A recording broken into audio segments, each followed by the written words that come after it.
सुनील शाह का ओम नमो गुरुदेव। सुनील शाह का प्रश्न है कि I want to ask that when the sadhus gurus are not to do anything with the संसार,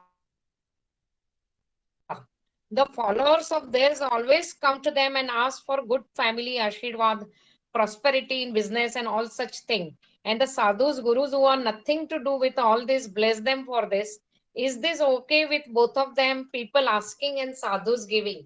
अभी जिसको इंग्लिश समझ में नहीं आती उसका मैं शॉर्ट में ट्रांसलेट करती हूँ कि जनरली लोग साधु और गुरुओं के पास जाते हैं तो दे आस्क फॉर आशीर्वाद कि हमारा बिजनेस अच्छा चले या जॉब में कोई प्रॉब्लम ना आए, हेल्थ अच्छी रहे या तो फैमिली प्रॉस्पर करे, फैमिली अच्छा रहे, मतलब वो ज्यादा करके भौतिक लेवल के आशीर्वाद मांगते हैं। और साधु और गुरु तो संसार से ऊपर उठ चुके होते हैं और साधक का भी लक्ष्य होना चाहिए कि वो संसार से ऊपर उठे, फिर भी वो संसारिक आशीर्वाद मांगते हैं और उनको आशीर्वाद मिलता है।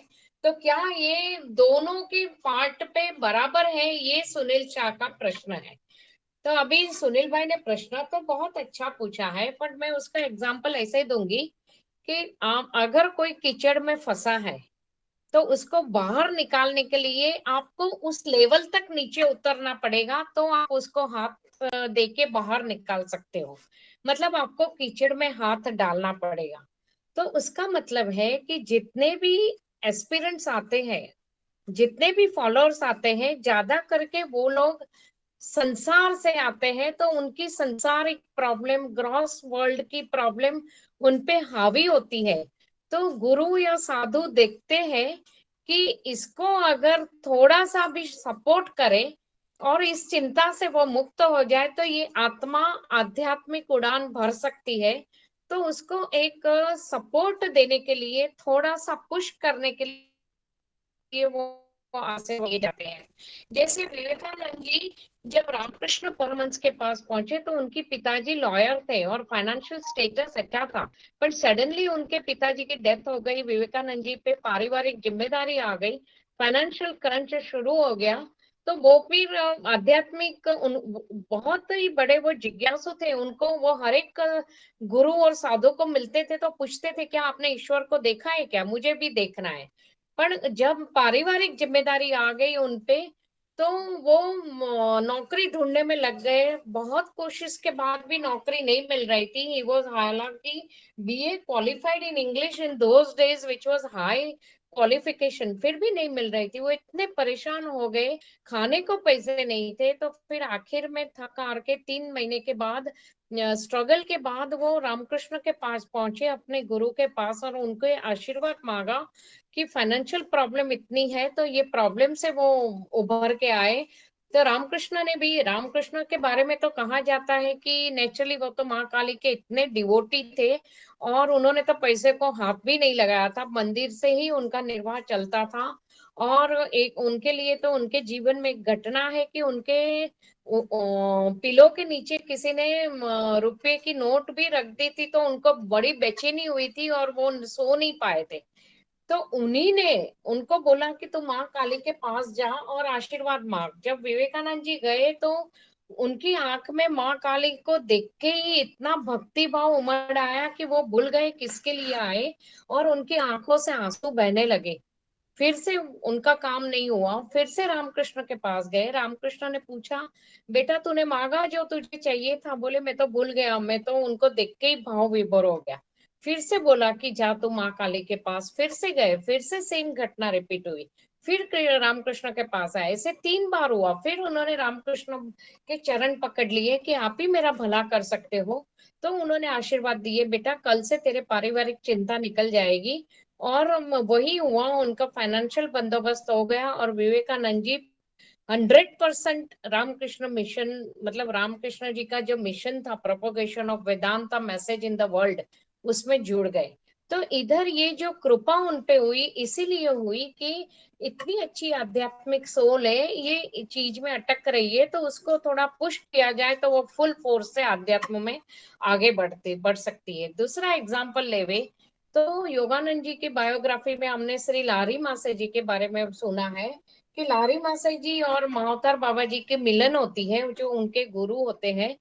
तो महाअवतार बाबा जी उनको पिछले जन्म की याद दिलाते हैं कि यहाँ बैठ के तूने ये केव में तपस्या की थी, और उसी रात में गोल्डन पैलेस क्रिएट करते हैं कि एक जन्म में तूने ऐसे इच्छा व्यक्त की थी कि तेरे को ऐसे पैलेस में रहना मिले।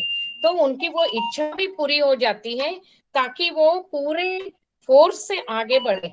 तो कहने का मतलब है कि एक्चुअली स्पीकिंग आध्यात्म में तो conquering desire and mastering it is the shortest way to walk on the path. मतलब इच्छा पूर्ति, इच्छाएं एंडलेस है, इच्छा पूर्ति का कोई लिमिट नहीं है। तो अक्सर तो ज्यादा करके गुरु कोशिश ही करते हैं कि व्यक्ति ये सारी इच्छाओं से ऊपर उठ जाए।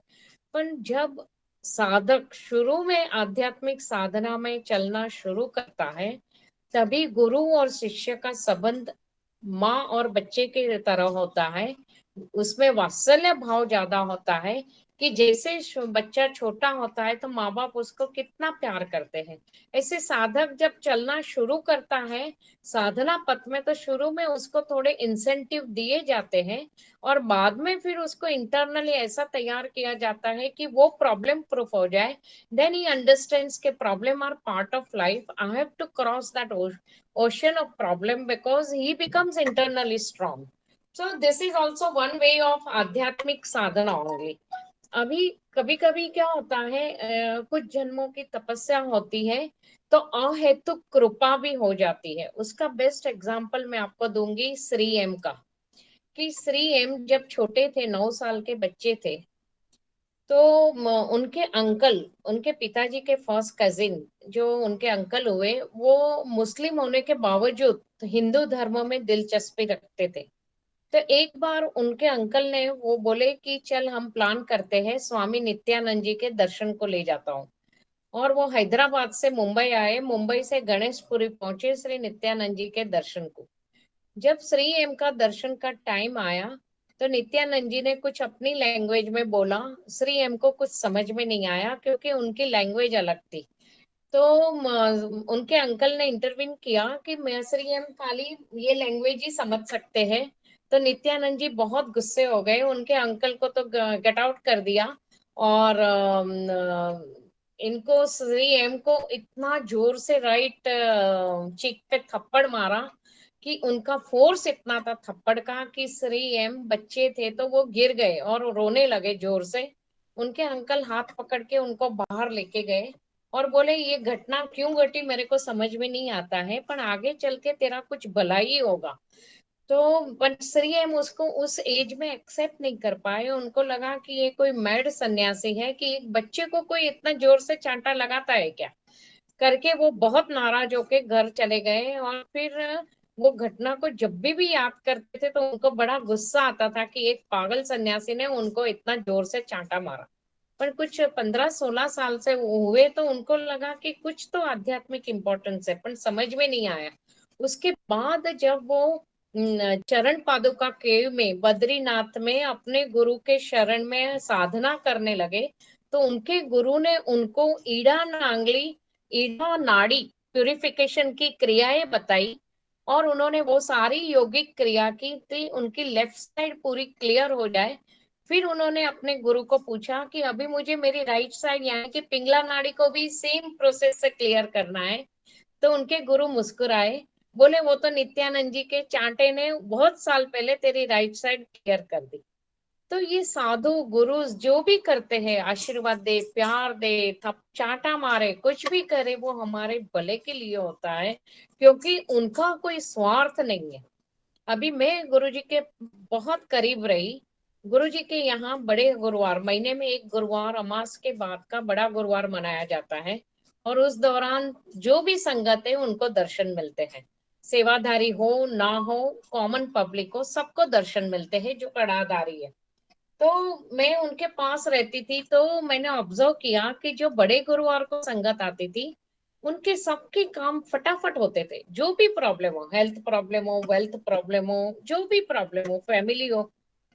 और हम लोग गुरुजी से बहुत करीब थे। एक बार मैंने गुरुजी को पूछा कि ये सबके काम तो फटाफट हो रहे हैं और हम सब जो आपके करीब है, इतने क्लोज है, हमारी लाइफ को देखो तो हमारी स्ट्रगल तो खूब चालू है और काफी इंटेंसिफाइड भी है।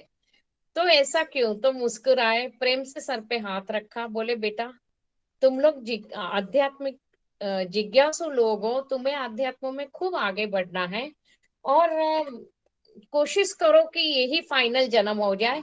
तो मेरे साथ रह के तुम इतने प्रॉब्लम प्रूफ बन जाओ कि तुम्हें ये छोटी छोटी चीज असर ना करे, और नेचुरली तुम लोग अध्यात्म में इतने आगे जा रहे हो, इनर स्ट्रेंथ इतनी है कि हर पल परीक्षा होगी।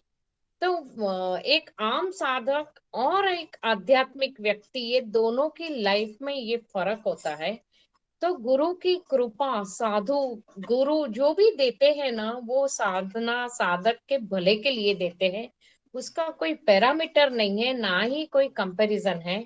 इस प्रश्न का उत्तर मैं एक छोटी सी स्टोरी के साथ एंड करूंगी।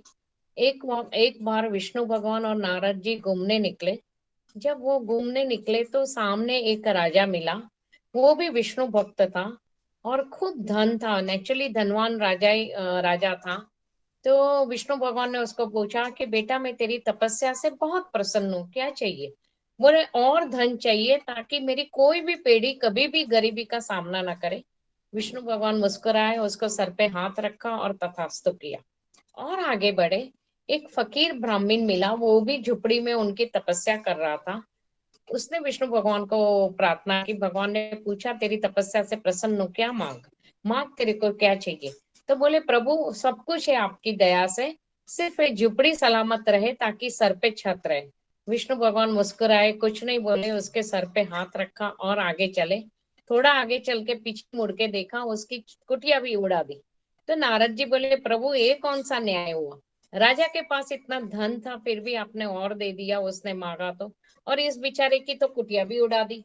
तो बोले बेटा इसका फाइनल जन्म है, वो छत की आसक्ति में भी क्यों रहता है?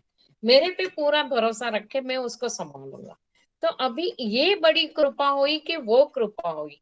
तो हम बड़ी छोटी कृपा क्या हम एनालाइज करें? हम जिसके पास जाते हैं वो लोग हमेशा खुद ही आध्यात्मिक है और ट्रूली इलेवेटेड सोल है। तो हमेशा सोचेंगे कि मेरे पास आने वाले व्यक्ति को मैं ऐसा क्या दूं कि जिससे उसकी उठान हो। फिर वो मटेरियल आशीर्वाद है, सोल के आशीर्वाद है, कि जो भी आशीर्वाद है वो उसके लिए जरूरी है, वो ही उसको मिलता है। आर यू क्लियर सुनील भाई? Yeah, yeah, very much perfect.